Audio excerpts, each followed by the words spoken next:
Doctor संपदाला न्याय मिळण्यासाठी या पोलीस प्रशासनानेच त्यांचं हत्या करण्यात आली, माझा त्या गंभीर आरोप आहे। आणि स्थानिकचे जे काही खासदार आहेत, माजी खासदार निंबाळकर, त्यांचे जे पीए आहेत शिंदे आणि काहीतरी अजून दुसरे त्यांचं नाव आहे, त्या दोन पीएंनी कॉल करून संपदाला याच्या अगोदर पण तुम्ही बीडच्या आहात, अशा आहात, अरे काय बीडच्या आहेत पण काय गुन्हेगार आहे, काय चूक काय आहे बीडचं असणं, तुम्ही रिपोर्ट। आता काय मागणी आहे कारवाईची, काय साकडं घालणार मुख्यमंत्र्यांकडे? कारवाईची मागणी आमची गृहमंत्र्याकडे एकच असणार आहे। पहिल्यांदी डॉक्टर संपदा सारखी गरीब कुटुंबातून एवढा वर उच्च शिक्षित झालेलं लेकरू एवढं मजबूत आहे, ते प्रशासनाशी एकटं लढत होतं, प्रशासनाला वारंवार ते प्रश्न विचारत होते, तक्रार करीत होते, त्यांच्यावर जो काही अन्याय होत होता, दबाव येत होता, त्या लेकरू आत्महत्या करूच शकत नाही। माझं तर ठाम मत आहे ही आत्महत्या नसून ही हत्या आहे।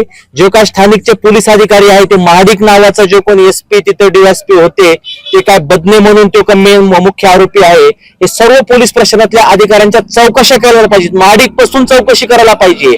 तर निंबाळकर, माजी खासदार निंबाळकरच्या पीए पासून निंबाळकरच्या चौकशा करायला पाहिजेत।